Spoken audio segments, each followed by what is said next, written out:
They in the city, the homeless are known as the invisible people. He could sit here for hours, and hours on end, person after person would just walk on by as if he doesn't exist. Can you start off by telling me your name?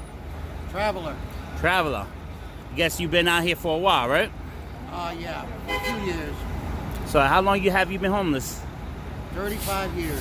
35 years? On and on. I'm homeless myself. I've been homeless for 4 years. I actually had a business. I never asked to be homeless, but the public walks by us. I actually filmed you to show how you're on a busy block, and people walk by us, and that's how we're known as the invisible people. Oh, I know I'm invisible. Exactly. They walk by, they don't even see us. I cast a spell every day to be invisible, you know? Definitely.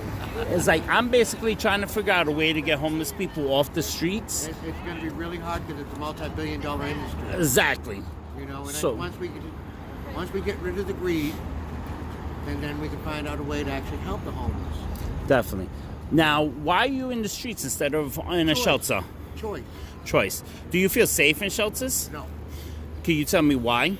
Many reasons, but the main one is one day I was laying down on my rack and the guy that's holding up a rack decided to lean over and start jacking off on me. Wow. I Yes. got up, beat the shit out of him.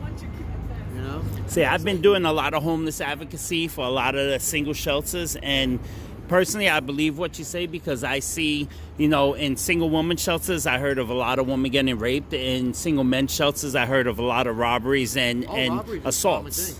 Robbery and assault is a common thing in there because you've got so many mixed people in one organization. You got the crazies, you got the drug addicts, you got the alcoholics. Then you got those that are willing to just do what they need to do to get on in life, Definitely. And then you got the dropouts in society too. So you got them all in one area, and each one, it's those that are, the drug addicts, alcoholics, they're not so bad, but the real rough ones, that really addicted, really bad addicted, that need their drug right then and there, thank you very much, That's what happens, and that's why there's a lot of robberies, because of the heroin, the crack, the meth. I'm an ex-addict, period, Now, if they offered you, let's say, a hotel room, would you go into a hotel room? No. No? No. Because we're actually trying to get homeless off the street, putting them in hotels as well. I did it in San Francisco, but the problem is there's too many programs that try to make you into a program, you know what I mean? Exactly. You can't get in here unless you got to go through here, you got to go do this, you got to do that. I don't want to jump through all these hoops just for a place, you know? Now, one of the things that I'm trying to do is actually have a sit down with Mayor Eric Adams.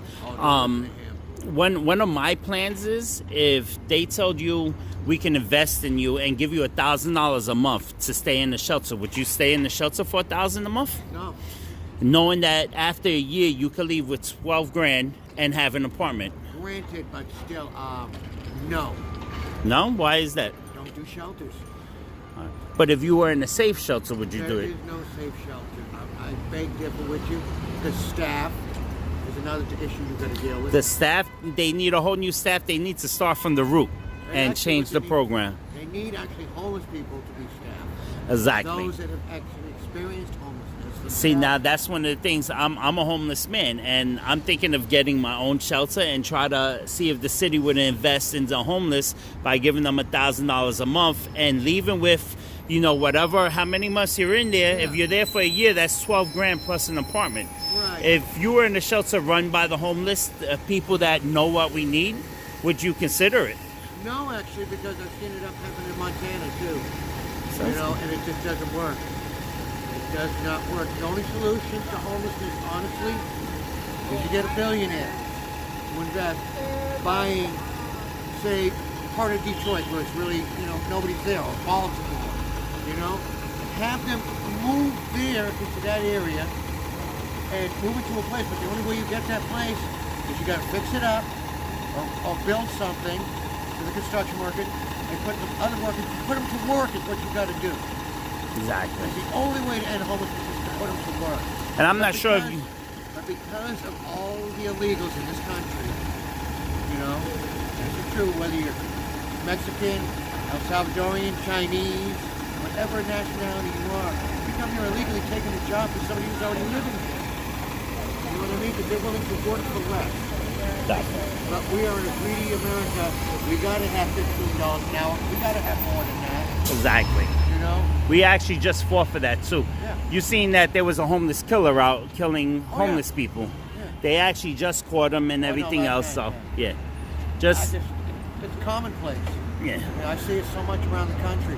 I've seen tents being burned. I've seen people being run out. People being kicked in the face at night when they're sleeping. You know, They have The no hatred respect for the towards homeless. It's the hatred. It's prejudiceness. If we get rid of prejudiceness and understand that everybody bleeds red. See, another thing, everyone's scared of the homeless because the media keeps saying most of us are mentally ill. Oh, so what? The whole world is mentally ill. Exactly. You got suit and tie people that are mentally ill. You've got functional drug addicts. You've got functional alcoholics. My dad was a functional alcoholic. Worked every day of the week, and he drank 2 cases of beer a day. My dad was a functioning alcoholic. I wasn't, you know, so I know the difference, you know. There are those that are functional, those that pop pills legally and say, hey, you're a drug addict, but yet they're popping pills legally because they got a prescription. Exactly. But they run out of prescription, what do they go and do? They go buy more anyway. In the street. Right. So, Yeah. but they're not drug addicts. You know what I mean? So, I mean, this stipulation that we have on people saying that you're this, that, or that needs to end. You know? Take race out of racism, you know? Definitely, definitely. You know, that's the way I see it. We all bleed red. Every one of us. We all put our pants on the same way. I put my shirt on the same way you do. Maybe backwards sometimes, but I still put it on, you know? Definitely, definitely. You know? Well, I just want to thank you for your time, and I just want to tell you stay safe out there, right? Always, every day, man. Been out here a long time.